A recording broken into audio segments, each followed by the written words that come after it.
All right. Give me a replay, gang, if you're watching the replay. My name's Haziq Ali. I'm a revenue acceleration coach. I'm a self-esteem development expert. And I'm reporting to you live from Atlanta, Georgia. But more importantly than that, I'm coming to you from a different state of mind. Our whole vibe is helping you go further, faster, with less effort, especially if you're an entrepreneur. You know, my man Kerman tells me that a lot of what we teach is even good for PTSD, all kinds of other stuff. But we call it millionaire minded, man, because at the end of the day, you've got to become that in your mind before you'll become that in your bank account. You know what I mean? And we just use the money as a way to gauge your progress. Like, how far are you getting? And if you ask us, the whole play, right, is for you to make small improvements every single day that before you know it equal massive returns. So we've got something that we call a technique of the week. I want to share this with you because every week we do one. And if you're rolling with us in this 90-day challenge, then it's required that you try something new. We're forcing you out of your comfort zone. So here it goes.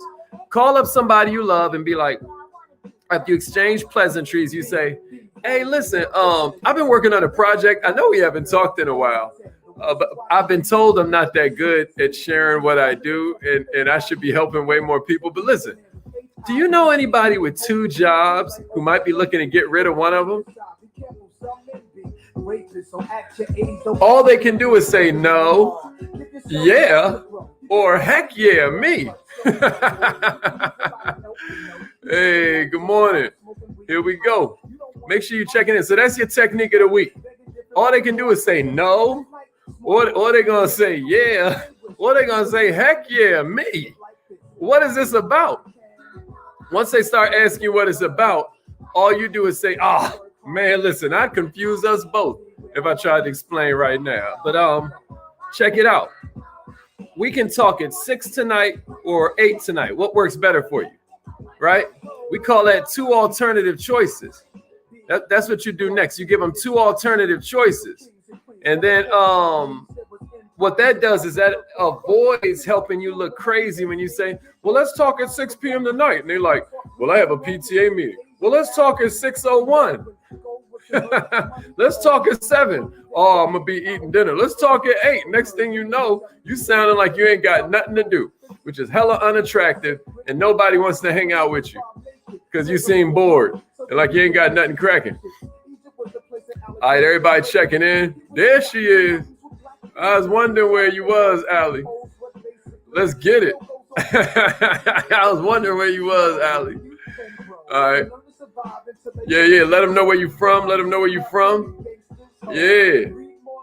Let's go. Share this with an entrepreneur you love, man. Y'all know how we do it. We all about mindset, skill set, and heart set, right? And really, I said that wrong. Mindset, skill set, and heart set. All right. So we getting this party started. Dr. Tim's in the house. Hey, Queen, we got consumer financing for your courses and classes now. I mean, you probably charge $2,000 for something, and people don't be having $2,000. So you say, well, just give me $500. Nah. Do some consumer financing so they can just pay that off the next 7 years. There's no early payoff penalties, but you get your money immediately. It's amazing, Dr. Tim's. So all them speakers and authors, you know, we can get them paid. I'm going to call in on this live line. What's up, Imani? My man Brian in the house. Okay, we about to get this party started. Share this with an entrepreneur, you know. This is going to be a good one for my leaders, you know. Any leaders out there? You have something special. You have greatness in you. Hello, this is Les Brown, and you're in the right place at the right time because we're going to bring the millionaire out of you. Please enter your... You got to love it. Thank you. Please announce yourself. We're going to bring the millionaire out. All participants are muted. Entry and exit tones are off. Good morning, millionaires. Good morning, millionaires. I hope everybody's feeling incredible this morning. My name is Haziq Ali, and I just want to remind you that you become a millionaire in your mind first. All the affirmations we say every single morning are the same affirmations I was saying when I was sleeping in my car. Do you hear me? I am literally sitting here as proof that the devil is a liar. You hear me? But we just getting started, baby. This morning we talking about leadership. I think that it's important to talk about leadership because a lot of times what we do, right, is we consider the horrible leaders that we've met to always be somebody else. You know, it's very few of us that will admit that we've been a hero, that we've been a horrible leader at some point in our life. Oh, you might haven't run a Girl Scout troop yet, or you may have not run your PTA organization, but maybe you were put in charge of a project. Maybe you're in a network marketing business. We've all had horrible leaders. If you've ever had a horrible leader, can I see that in the comments? Horrible leaders, right? There's a movie called Horrible Bosses. Who's ever experienced this? Okay, my man David Witherspoon is in the house. Yeah, tell him, Allie. If you've ever had a horrible leader, let me see it in the comments. Most of us have had horrible bosses or horrible leadership at some point in our careers or at some point in our lives on this journey up the mountain, right? But if we're being honest, can we all admit at some point we've been a horrible leader? We've been a horrible leader? Because the truth is, y'all, that whether you've seen it or whether you've been it, it came from insecurity. A lot of times this insecurity is what jacks people up as leaders. All leaders have insecurities, whether they want to admit it or not. But this morning, what we're going to do is we're going to talk about 5 negative habits of insecure leadership. You ready for this? 5 negative habits of insecure leadership. Bottom line is that we all have insecurities, but leaders don't have the same luxuries. Can somebody give me that in the comments? Leaders don't have the same luxuries, right? The bigger your vision gets, the less time you have for pettiness. Is that a fact? Good leaders want to do well for their people. Good leaders want to step the whole organization up. Good leaders are haunted by thoughts like, what if I'm not making the right decision for my team? What if I'm not making the right decision for my employees? What if this idea doesn't work? But when you're talking about a poor leader, the insecurities come from a personal level. They're not worried about what if this ain't the right thing for my team. That's not what's haunting them at night. What's haunting them at night is, what if everybody, finds out I'm not perfect? That's different, y'all. But what happens is managers and leaders and bosses who have low self-awareness, they take the impact of personal challenges and they project it onto the people around them. Can I get a witness? Share this with a leader, y'all. We're about to get into some things that are going to raise your awareness, because awareness is the first step to change. I want to help you raise your awareness. Here at Millionaire Minded, our whole vibe ain't telling you what to think. Our whole vibe is showing you how to think. We're reminding ourselves how to look, because a lot of this stuff is about perspective. The ultimate outcome of you not taking ownership of your insecurities is that you begin to project them onto other people. You think they don't exist because you won't take ownership of them. It's always the other person. It's always the other guy. It's always the other girl. It's the equivalent of packing up all your insecurities in your purse or in your briefcase and bringing them with you everywhere you go. You're now a bag lady. You're now a bag man. That's what I should have played this morning. Not that Nas, I Know I Can. I should have gave him that Erykah Badu, Bag Lady. So I'm going to give you these 5. I want you to look at it in the people around you. I want you to look at it in yourself. The first one is bullying. Somebody give it to me. Number 1 is bullying. Leaders don't have the same luxuries, y'all. That's a fact. Appreciate that, kings and queens.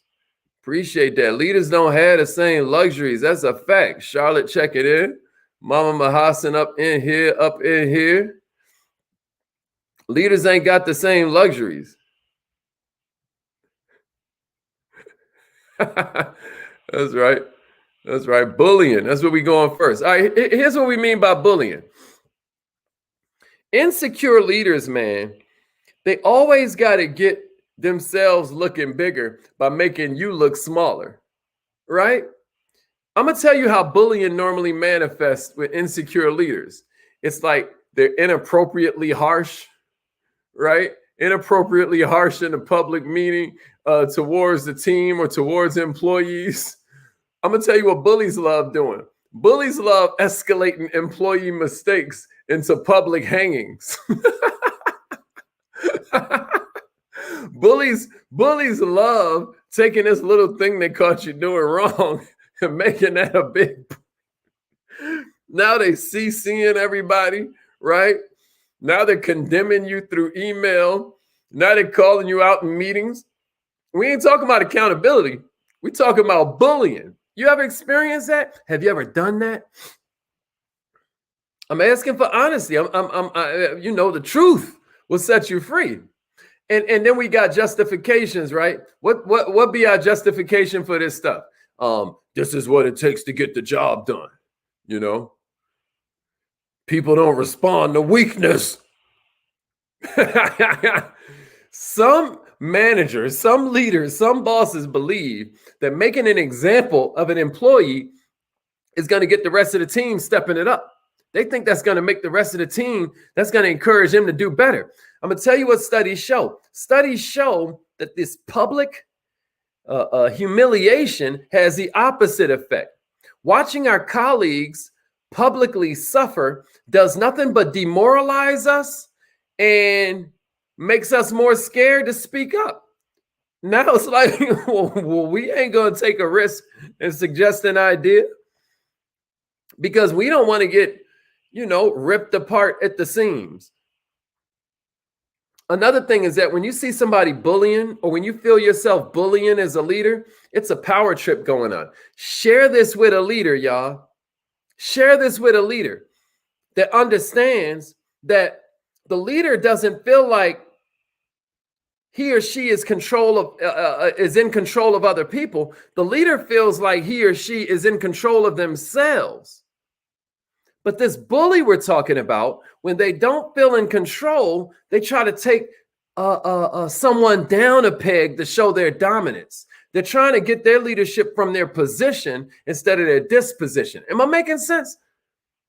If you're feeling me, somebody say leadership is a disposition, not a title. Leadership ain't a position, it's a disposition. And then give me a share. Give me a share. Yeah, let's get it. That's absolutely right. That's exactly what it does. That's exactly what it does. Let's get it, y'all. Let's get it. Let's get it. Let's get it. Leadership ain't a position. It's a disposition. Here's the second habit. This weekend in the Kaizen Academy, we're just going to talk about habits. Habits are these things that your brain institutes so that you conserve energy. I want you to watch it before some of this habit, some of these habitual activities, these habitual thought patterns that we have start to become our destiny. Because that's what happens with habits. Habits either make success in this area inevitable, or habits make failure in this area inevitable. Am I making sense to somebody? Here's number two, y'all. Here's number two, y'all. Being a know-it-all. Being a know-it-all. Being a know-it-all, y'all. That's another one that comes from insecurity. Being a know-it-all. Can I get a witness? Being a know-it-all. When you see that the attitude right there is superiority, right? This manager or this leader or this boss has all the answers and wants everybody to know it. I'm going to tell you something. I'd rather have questions that can't be answered than answers that can't be questioned. At the point I got answers that can't be questioned, I'm a know-it-all. You hear me? Every time I come to a conclusion, it's a little mini death. A little part of me dies off because at this point I can't grow anymore. Either you knowing or you growing. You hear me? And either you're growing or you're dying. But these know-it-all bosses, they take it to the toxic level where all of a sudden they remove decision-making from their team. They remove autonomy from the hands of the people that are supposed to be expanding their impact. Millionaires, part of a leader's role is to help your staff, to help the team that you've been entrusted with, to help the people that had given you the gift of influence over their lives to grow and develop. That's part of your role. But the know-it-all is never going to accomplish this task, because employees whose opinions, employees whose ideas, employees whose decisions are habitually squashed are eventually going to check out. Those are the ones that eventually become complacent, or they just start looking for somewhere else to work. But when you're insecure in this area, what happens is you feel threatened in your new position. Maybe you're trying to prove yourself as some kind of new manager. Maybe you're trying to prevent the title or this new authority from being taken away. So you try to project it like you know everything. But let me tell you a secret. If you're a leader and you constantly got to fight for your authority, you ain't got no authority. Ain't no control over nobody else. That's impossible. All you can control is your level of preparation. All you can control is your level of awareness. All you can control is your level of intensity and focus and concentration. All you can do is control your level of empathy for the client you're dealing with, your level of empathy for the boss whose big vision you're serving, your level of empathy for the people that you're dealing with in the workplace. This is what you have control over, not the actions of other people. Can I get a witness? If you're ready, then give me a, you have control over yourself, not others. Somebody give me that in the comments. I control myself, not others. I control myself, not others. I'm in control of myself, not others. Here's the third one I got for y'all. Lack of response. Lack of response. This is another negative habit of insecure leadership. Lack of response. Now, nobody's telling you to be accessible all the time. Nobody's pretending that you should pay your cell phone bill for other people's convenience, because that's not what we do. I got that from my brother. My brother be like, man, I don't pay my cell phone bill for your convenience. I pay my cell phone bill for my convenience. But what I'm saying is, lack of response, though, is a negative habit of insecure leadership, because when that leader ain't replying to requests or completely ignoring the situation, that's right. I control myself, not others. You have control over yourself, not others. Yeah. Better late than never, Shantae. All right. So where we at is lack of response. Lack of response. That's right, Dennis. Check yourself or wreck yourself. Control yourself or power with no control is chaos. All right, but what are we talking about with this third habit of insecure leadership, right? This is when the leader don't reply to requests. This is when the leader doesn't pay attention to the situation, because they're trying to avoid revealing inexperience. They're trying to keep you from knowing they don't know it all. They don't want to be exposed as ignorant. So it's kind of tied into number 2, right? But I'm just showing you where this insecurity comes from. There's only love or fear, y'all. There's only love or fear. Those are the 2 root emotions. There's love, right? And then there's fear. All these negative insecurities are coming from fear. This lack of response is somebody don't want to be seen as ignorant. And this type of insecurity you'll see when there's some new technology that's popping up, right? Or there's some project that's popping up that's going to require some additional skills. Or when you're dealing with employees who are hella smart, they hella capable, and now you feel a little bit, you know what I mean, challenged. Leaders who don't feel comfortable with themselves, right? Leaders that don't feel comfortable with their level of expertise. Leaders who don't feel comfortable, check this out, with their level of limitation. They're going to be threatened by employees who are nice at what they do. They're going to be threatened by employees who know more than they do about a certain area. They're going to be threatened by employees where their lack of expertise is more evident. But let me tell you what you need to do. You need to be thinking like a boss. Listen to me. Leadership is a way different skill than knowing something. Leading and knowing are two different things. You don't have to be the expert at everything to be a leader. As a matter of fact, you're probably the leader if you understand how to spot people who are experts. You just got to know how to get the results out of people. You hear me? It's a famous story from Andrew Carnegie, man. They was trying to play him in some court hearing he was in. And it was like, I guess the lawyer's all smart and, you know, academic and all of that. And he's asking him, sir, do you even know the capital of some state or something like that? And Carnegie was like, my man, you know, I may not know the capital of that state, but I got a button on my desk that if I push it, 3 men will run into my office that can tell me not only the capital of any state in this country, but anything else I want to know. What was the point of that exchange? That millionaires, when you're a leader, you know how to make 1 + 1 = 11. You see what I'm saying? Managing is completely different from being a know-it-all. You don't have to know it all. What you got to do is know them all. Give me a number 4 and a share. Give me a number 4 and a share. Yeah, Mama Mahasa. You know what I'm saying? Wifey love it to be frigid, man. So it'd be like 30 degrees. So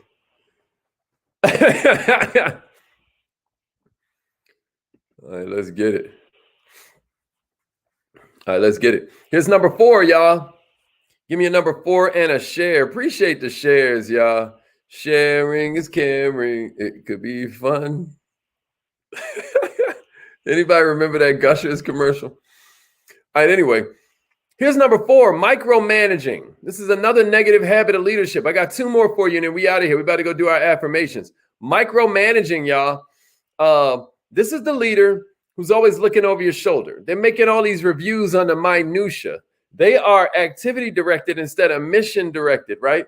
It's how you're doing it. I don't care how you do it. Just get it done. Just get it done. Because what I know is that there's more than one way to skin a cat. What I know is that flexibility is a key attribute of massively effective leadership. And if I'm sitting around micromanaging all the trivia, if I'm taking the projects out of people's hands, if I'm simply making employees feel useless at every turn, all I'm doing is destroying the organization. Man, I'm going to tell you, the opposite of micromanaging is where you want to be. What I love to do is when one of the team complains, when any employee complains, I've been a boss a long time, y'all. And I'm going to tell you something. One thing I learned a long time ago is people are not hanging around for the money. Money always ranks really low on people's motivation for why they're sticking with a project or a job. Check this out, y'all. People stick around because that's their baby. That's what makes people stick around. How they going to leave their baby? Right? But what you're doing when you're micromanaging is you making them feel like a babysitter. You're not making them feel like a parent. All right, let me break this down. What I'm saying is the more ownership you can give your team and the project, the more their self-image, their honor, their sense of duty, their sense of who they are is tied into this thing that we're building. Do you hear me? But when you're micromanaging, instead, you make it more like, oh, I can't wait to get back to my own life where I'm respected, where I'm honored, where people care about what I say or what my opinions are. Here it's like, oh God, I'm just some automaton doing it, everything for my boss and I have no life. You know what I mean? People be in hell. What I'm saying is all that's driven by inflated ego. Nobody can do it as well as she can. If you want something done right, you got to do it yourself. No, if you want something done right, you got to be a better teacher. Millionaires, a leader cannot achieve success on a project if they keep on stepping in to shepherd or do the work. It's not going to be true success, because the work always works, because it's always two different things it's doing. It's the work you're doing on the project, and it's the work the project's doing on you. Millionaires, you've got to let people get their blessing. Somebody come to me and complain about some area that's going on. 7 or 8 times out of 10, I'm going to put them in charge of fixing it, because they're obviously passionate about it. They've obviously raised their awareness level to the point where they notice when it's going on. You hear me? All I'm saying to you is that, millionaires, you have to get to a place where you're free to let go and let God. You hear me? Yeah, sometimes somebody might get promoted a little bit early. They're a little bit out of their comfort zone. Some star employee gets promoted to a new leadership position, but she's got technical expertise, not management expertise, so it ends up jacking her up, right? So what does she do? She defaults to using her knowledge as a crutch. She's like, I might not know how to handle people, but I know how to handle these numbers, right? When the real work she should be doing is managing her people to success, creating more leaders. All I'm saying to you is that the harsh truth is that if you ain't competent at getting the results through the skills of the people around you, you're not a leader yet. You ain't a leader yet.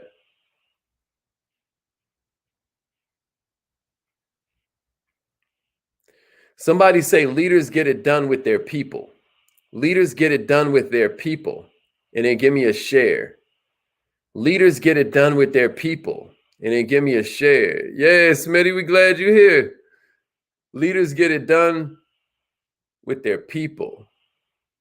That's right, Allie. Let God let go. Let God let go. Let's get it. Let's go. Let's go. Let's go. Let's go. All right, this is the last one I got for you, y'all. This is the last negative trait of insecure leadership. What's up, Felicia? It's my girl right there. Let's get it. Let's get it. Yeah. Tell him, Terry. If you want something done right, you got to do it yourself. That's the anthem of the poor. Here's the last one I got for you, y'all. Here's the last one I got for you. Thank you for those shares, man. The universe gives to the givers and takes from the takers. Last one I got for you, number 5, is avoidance. Avoidance, y'all. This behavior always seems to center on fear of the unknown, right? Whether it's that new leader who feels like they're in over their head, right? And can't really make difficult decisions all of a sudden, right? Avoidance is a common expression of insecurity, right? It's when you see somebody dealing with endless procrastination, right? They won't commit to bold goals, right? They're avoiding, circumventing performance reviews, right? They avoid letting horrible team members go because maybe they have knowledge of the past or something. They've got institutional knowledge. And so now you don't want to let them freaking go. Check this out. Operating from a place of fear is always going to jack you up. Leaders who operate from fear rather than love. Somebody give me this in the comments. You only got love and fear, and give me a share.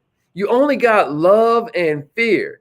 How you're interacting with people is either coming from love or fear. How you're approaching the mission that you've been given is either coming from love or fear. And all I'm telling you is that if you're operating from fear, you're never going to make the best decisions for your team. You're never going to get the best out of your organization. Oh, it'll look the same if you put two organizations side by side and one is coming from fear and one is coming from love. It'll look similar.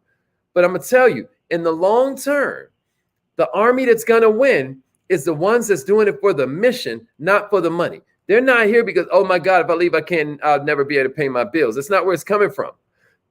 What I'm telling you is that it's got to be about this love, so that instead of avoiding, you embrace the challenges.